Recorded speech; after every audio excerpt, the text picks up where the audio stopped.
नमस्कार मित्रांनो, आपण पाहत आहोत रेनबो आफ्टर रेन.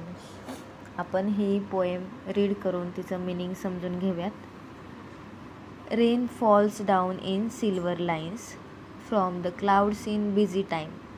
त्याचं मीनिंग आहे खूप व्यस्त काळात पाऊस म्हणजेच रेन ही सोनेरी रुपेरी लाईन्ससारखी खाली पडत आहे.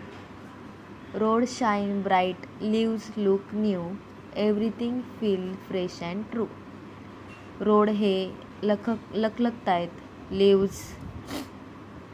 लिव्स नवीन दिसत आहेत. लिव्स म्हणजे झाडांची पाने नवीन दिसत आहेत. एव्हरीथिंग म्हणजे सगळे फ्रेश आणि खऱ्यासारखे वाटत आहे. पुढचा स्टांजा आहे when the rain says now I shall go, sun peeps out and stars to glow. जेव्हा रेन म्हणते मी आता जाते, सन म्हणजे सूर्य हा डोकावतो आहे आणि खूप मोठा चमकायला म्हणजे ग्लो व्हायला सुरुवात होत आहे. Colours dance across the sky, rainbow waves a bright high. Colours म्हणजे रंग हे आकाशामध्ये डान्स करत आहेत आणि रेनबोच्या वेव्ज ज्या ब्राईट आहेत त्या म्हणता येते हाय, खूप ब्राईट आहेत, त्या बोलता येते आपल्याला हाय म्हणून. पुढचं आहे rain and sun together play, making beauty every day.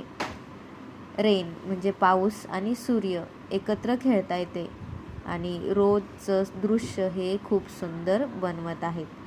Nature smiles, we smile too, rain and rainbow friends so true. नेचरही हसत आहे आणि आपणही हसत आहोत. पाऊस आणि रेनबो हे खरंच आपले फ्रेंड्स आहेत, जे ट्रू आहेत, ट्रू फ्रेंड्स आहेत. मित्रांनो, अशा पद्धतीने आपण या पोएमचा मीनिंग समजून घेतलेला आहे. क्वेश्चन ॲन्सर मी एका व्हिडिओमध्ये ऑलरेडी तुम्हाला दिलेले आहेत. आवडलं असेल तर लाईक करा आणि काही डाऊट असेल तर कमेंटमध्ये नक्कीच कळवा. EVS वगैरे इंग्लिश मराठीचे बुक्स आलेले आहेत, फक्त EVSचे बुक्स नाही आलेले, मॅथ्स आलेले नाही आहेत. त्यामुळे ते बुक्स आल्यानंतर आपण त्यांचंही पुढे पाहूयात. धन्यवाद.